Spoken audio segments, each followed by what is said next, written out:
રાજકોટમાં જ્યારે બાપાનું સ્વાગત થઈ ચૂક્યું છે ત્યારે દર્શનની વાત આવે તો રાજકોટની જનતામાં એક જ નામ આવે કે ત્રિકોણ બાગકા રાજા. કે ત્રિકોણ બાગકા રાજામાં આ વર્ષે ઘણી બધી અલગ અલગ પ્રવૃત્તિઓ સાથે અને અલગ અલગ શણગાર સાથે બાપાનું સ્વાગત કરવામાં આવ્યું છે. ત્યારે આવો આપણે જાણીએ કે બાપાનું સ્વાગત અને બાપાનો શણગાર ત્રિકોણ બાગકા રાજા માટે કઈ કઈ ખાસિયતો છે અને કઈ કઈ સુવિધાઓ અને કઈ કઈ સેફટીને ધ્યાનમાં રાખીને બાપાનું સ્વાગત કરવામાં આવ્યું છે. સમગ્ર ભારતમાં જ્યારે દાદાની પધરામણી થઈ ગઈ છે ત્યારે રાજકોટ શહેરમાં દાદાના દર્શનની વાત આવે ત્યારે ત્રિકોણ બાગકા રાજાનું નામ કેમ ભૂલાય. સતત 20 વર્ષથી ત્રિકોણબાગ ખાતે દાદાનું ભવ્ય સ્વાગત કરવામાં આવે છે. હજારોની સંખ્યામાં ભક્તો દર્શન માટે આવે છે. 10:30 વાગે બાપાના દર્શન ખુલ્લા મૂકવામાં આવ્યા હતા તેમજ બ્રાહ્મણોના મંત્રોચ્ચાર સાથે બાપાનું સ્વાગત કરવામાં આવ્યું હતું. લોકોને અગવડતા કે કોઈ પણ નુકસાન ન આવે તે માટે સિક્યુરિટી અને ફાયર સેફટી પણ રાખવામાં આવી છે. કુલ 148 લોકોની ટીમ સતત કાર્યક્રમમાં જોડાયેલ છે. સામાજિક કાર્યક્રમની સાથે મેડિકલ કેમ્પ અને બ્લડ ડોનેશન કેમ્પનું આયોજન પણ કરવામાં આવ્યું છે. મારું નામ જીમીભાઈ અડવાણી છે. ત્રિકોણ બાગકા રાજા ગણપતિ મહોત્સવના 1999માં સ્થાપના થઈ અને આજે 26મું વર્ષ છે. આપ જાણો છો કે ત્રિકોણ બાગકા રાજા ગણપતિ મહોત્સવ છે એક માનતાના ગણપતિ તરીકે પ્રચલિત છે અને ભક્તોમાં ભારે ઉત્તેજના હોય છે કે આ વર્ષે કેવા ગણપતિનું રૂપ હશે, કેવા સરસ મજાનો શણગાર હશે, સ્ટેજ ઉપર કેવું ડેકોરેશન હશે એ જાણવાની આતુરતા હોય છે. એટલે અમને લોકોને ગણપતિ મહોત્સવના થોડા દિવસો પહેલાં જ ફોન આવતા હોય છે અને પૂછતા હોય છે, જાણતા હોય છે, કેમ કે અમારો એક પરિવાર હોય છે. આ વર્ષે અમે લોકોએ ત્રિકોણ બાગકા રાજામાં અત્યારે થોડી વાર એટલે 10:30 વાગે ભવ્ય સ્વાગત સન્માન સાથે ઢોલ નગારા વગાડી આતશબાજી કરીને પંડાલ ખુલ્લો મૂક્યો છે. ત્યારબાદ પંડિતો અને શાસ્ત્રીજીઓએ વિધિ વિધાનથી ગણપતિની પૂજા કરી અને આરતી કરી અને મંગલ પ્રારંભ કર્યો છે. ત્રિકોણ બાગકા રાજામાં આશરે રોજના 10,000થી વધુ લોકો દર્શન કરે છે અને એના માટે ત્રિકોણ બાગકા રાજાના પંડાલમાં સરસ મજાની વ્યવસ્થા રાખવામાં આવેલ છે. એન્ટ્રી અને એક્ઝિટ અલગ અલગ વ્યવસ્થા રાખવામાં છે.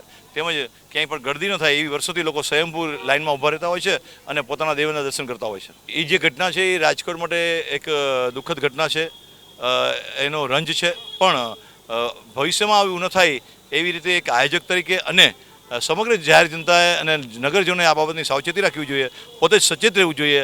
અને અમારી સંસ્થાએ આ વખતે એના માટે પબ્લિક લાયબિલિટી એટલે કે 1.25 કરોડનો વીમો ઉતારેલ છે. તેમજ નવા ફાયરના સાધનો વસાવેલા છે. સાથે સાથે ક્યાંય પણ કોઈ અઘટિત ઘટના ન બને એ માટેના પૂરતી ચકાસણી અને કાળજી રાખવામાં આવેલ છે.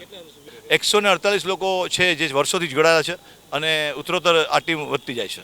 કેમ કે જ્યારે 1999માં અમારા પરિવાર પર એક અઘટિત ઘટના બનેલી હતી, જે ખોટ ક્યારેય પૂરી ન કરી શકાય, ત્યારે સિદ્ધિવિનાયકના ચરણોમાં વિનંતી અને અરજ કરી હતી કે હે દેવ, અમે જે અમારી જે વસ્તુ ગુમાવી છે અમને પરત મળે.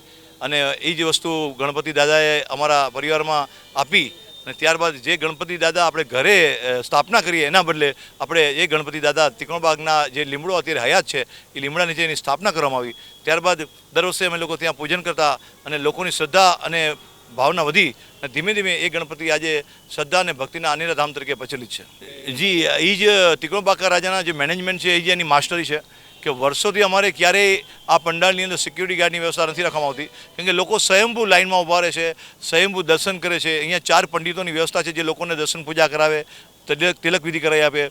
કોઈ પણ ખાસ કોઈ હોય ડિમાન્ડ હોય માનતાની તો તમામ વિધિ એ લોકો કરી આપે છે અને લોકો જ અમને સહયોગ આપે છે. પહેલી વસ્તુ તો રોજ સાંજે 5:15 વાગે સામાજિક સેવાકીય કાર્યક્રમ હોય છે. ખાસ કરીને બ્લડ કેમ્પ છે, મેડિકલ કેમ્પ છે, એઇડ્સ અવેરનેસ, તેમજ બાળકો અને સ્ત્રીઓ પર થતા અત્યાચાર રાજકોટ પોલીસની દુર્ગા શક્તિ ટીમ છે એના દ્વારા ગુડ ટચ બેડ ટચની માહિતી આપવામાં આવશે. તેમજ સાયબર અટેક જે થઈ રહ્યા છે, સાયબરના અત્યારે ફ્રોડ થઈ રહ્યા છે એના અંગે સાયબરના નિષ્ણાતો પ્રવચન આપશે. તેમજ રોજ રાત્રે 9 વાગે અહીંયા લોક ડાયરો, સંતવાણી, હાસ્ય કલાકારો સાથે તેમજ શ્રીનાથજીની ઝાંખી, ગરબે મેરે રામ આયો, સાંઈનાથ કી કૃપા, એ તમામ કાર્યક્રમો રોજ આપવામાં આવશે. અને બીજું કે 16 તારીખના રોજ સાંજે 5 વાગે સત્યનારાયણ દેવની કથા અને 8 વાગે રાજકોટનો સૌથી પહેલો વન ડે દાંડિયા અહીંયા થશે અને 17મી તારીખે વિસર્જન થશે.